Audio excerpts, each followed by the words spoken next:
भारत ने हमेशा अपने एक एक नागरिक के जीवन की सुरक्षा को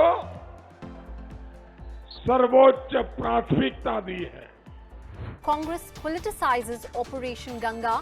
Rahul Gandhi slams the Prime Minister after he vowed to rescue each and every Indian national.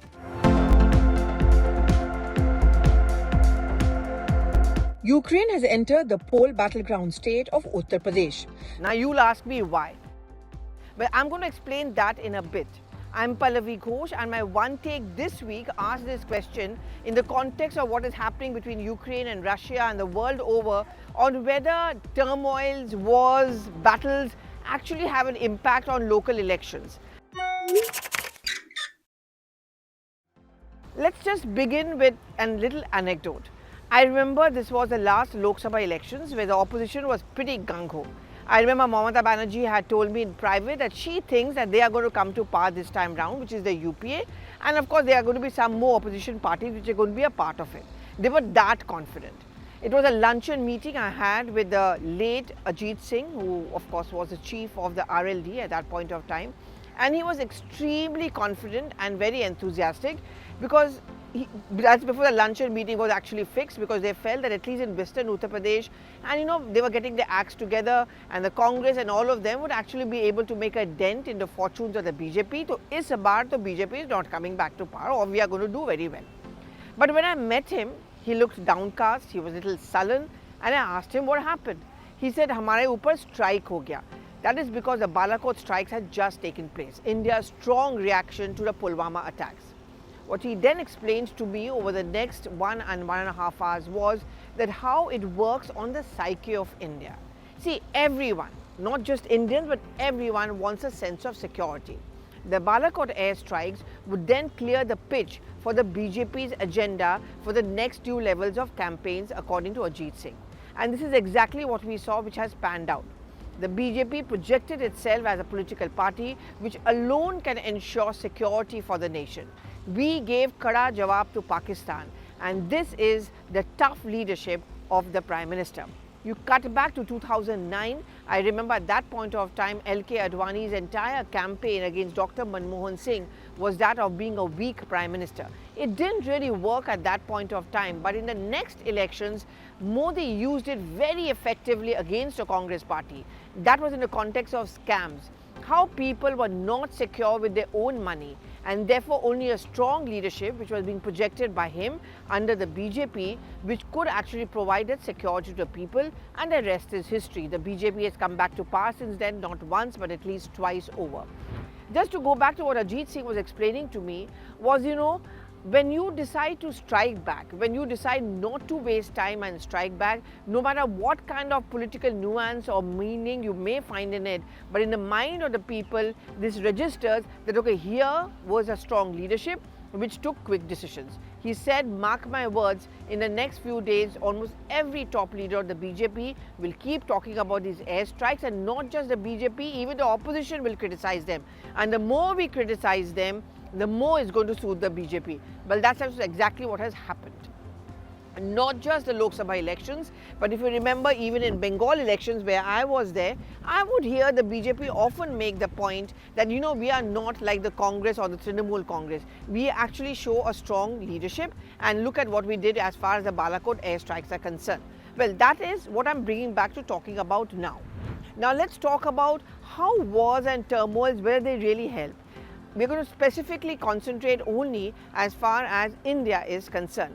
Just to go back in history, 1971, the war where India intervened under the Prime Ministership of Indira Gandhi, and that was when the Bangladesh was actually wanting help from India. India gave that help. We defeated Pakistan. Elections were held. She was a Prime Minister at that point of time, but it actually built up an image of her of being a tough one. A friend in need is a friend indeed. That explains why there's a good equation between India and Bangladesh. And if you go back to Bangladesh, many of them are actually still very, very grateful. At least that particular generation is that, Indira Amma helped us out. She helped us out, she saved us. That is what worked to the benefit of the Congress party in the next couple of years, where Indira Gandhi would very effectively, during her poll campaigns and also in her interaction with the people, make the point that, I step out, I am ready to take the risk, and therefore you're secure under me. But has it always worked for political parties? I'm afraid no. So all of those who are criticizing the BJP for saying, okay, they're using the airstrikes to their benefit and whip it up every election, it's a little bit tad unfair, because it has not always worked for political parties. If it had, then for example, the Kargil war would have ensured that the BJP remains in power for a very, very long time. Now, Kargil war was also at a time when Atal Bihari Vajpayee was the Prime Minister. Why did it not work completely? Because somewhere down the line, it also conjured up this image of casualties as far as the Indian side is concerned. Public memory is small. There are other local factors which start coming up. Immediately, sometimes it have an impact, like it had in the case of the Balakot airstrikes. But if you look at the Kargil war, there was criticism which started coming in from the opponents of the BJP, who made the point that look at the kind of casualties, were we actually really well prepared? But that again was a little unfair, because our soldiers put their best foot forward, and that's the reason why we were able to give a strong reply to Pakistan, something from which Pakistan is still reeling from. Again, let's go back a step in history. Let's talk about, for example, India's IPKF operations as far as Sri Lanka is concerned.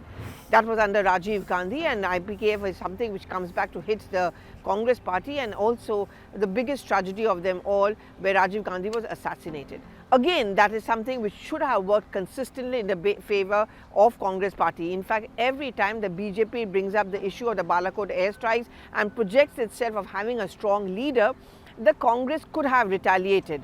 But again, history points out that is something which has stuck out like a sore thumb. It spoiled our equations with Sri Lanka to a certain extent. Many in Tamil Nadu are very upset, and equations between the DMK and the Congress was not very good for a very, very long time. And you remember the bitterness which was there between Sonia Gandhi, but she felt the DMK had not done enough to ensure that justice was given to her husband who was assassinated. Well, that was all forgotten in the lust for power. The DMK and the Congress party today remain one of the strongest allies. But we are again talking about turmoil. We are talking about issues of national security. I think it's a mixed bag. It sometimes works for you, sometimes it doesn't, and you cannot whip a dead horse for long. But more importantly, I think the timing becomes very, very important. And I think what Ajit Singh told me is that हमारे लिए गलत time साबित हुआ, सरकार के लिए, BJP के लिए बहुत सही टाइम साबित हुआ. I'm going to come back to the present times. There are just a few phases now left to go for UP elections. Already the Ukraine crisis, India's response to it, is already being whipped up. Political parties in the opposition spectrum may keep on criticizing the BJP, but somewhere down the line, the BJP is also trying to send out a message, quick response, which came in from the Indian government. I think that is the USP which the BJP is going to be projecting. Again, quick decision making, strong leadership, and in every turmoil, in every disarray, politicians always find a point of vantage for themselves. And whether it's going to work, well, that's only time can tell. 10th March in this case can tell. But I've tried to give you a slice of history why it's been a mixed bag. Sometimes it's worked, sometimes it's not. And a jury is still out that whether it should be used at all. But then that's what politics, I guess, is all about. Do give in your reactions on the social media timeline and tell us what you think of it. And do you actually agree that it's a mixed bag and sometimes it does work? Thank you so much for watching.